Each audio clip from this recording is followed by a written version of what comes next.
pistols. The reason for that is if I had a HK, that'd be Beretta, great. It doesn't matter to me, okay?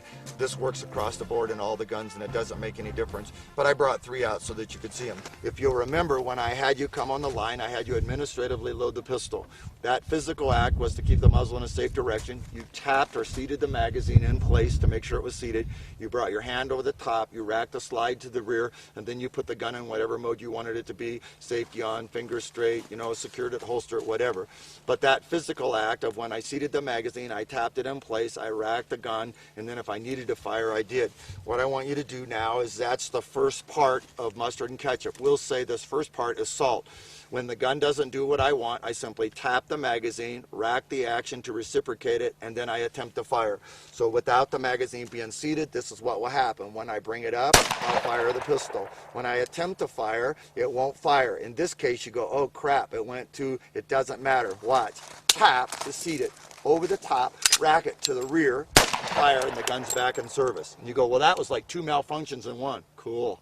Okay, I like it when I get double stuff for my money.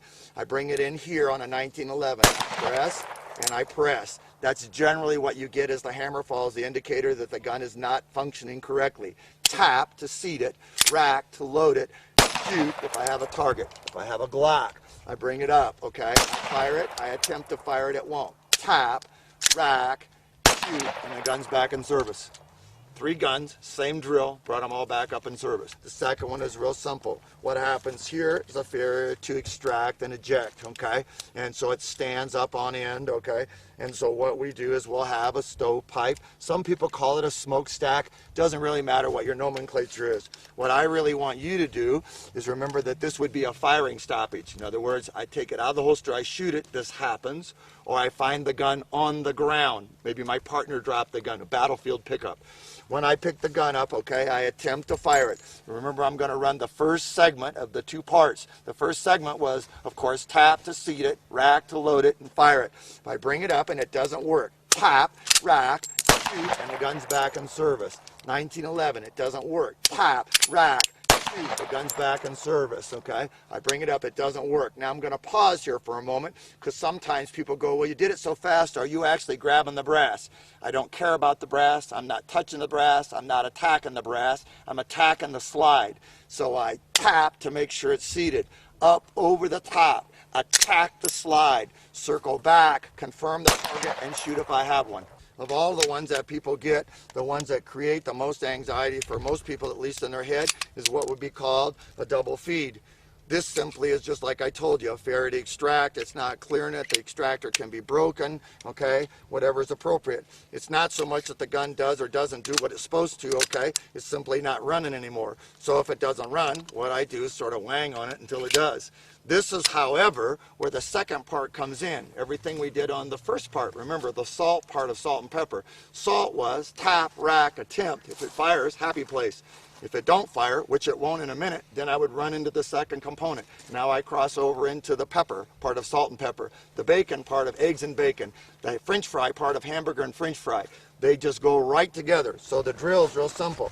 Since I don't always know exactly what's going on, because I may do a lot of what I do in low failing light, I attempt to fire the gun and it doesn't work.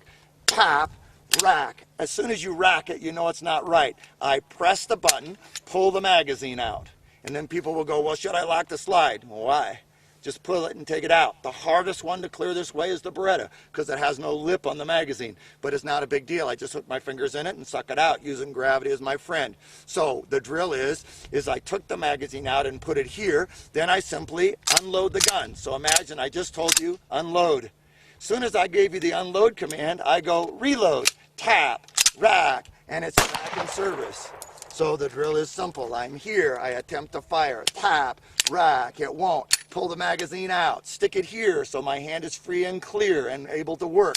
Unload the gun, okay, and get it cleared. Once it's unloaded, then tap, rack to reload it and shoot, and the gun's back in service. I attempt to fire, it won't. Tap, rack, it won't. Mag out. Here, unload the gun, reload the gun, okay, and shoot. Then I have one other subtle nuance to ask you about. Where was the muzzle the whole time?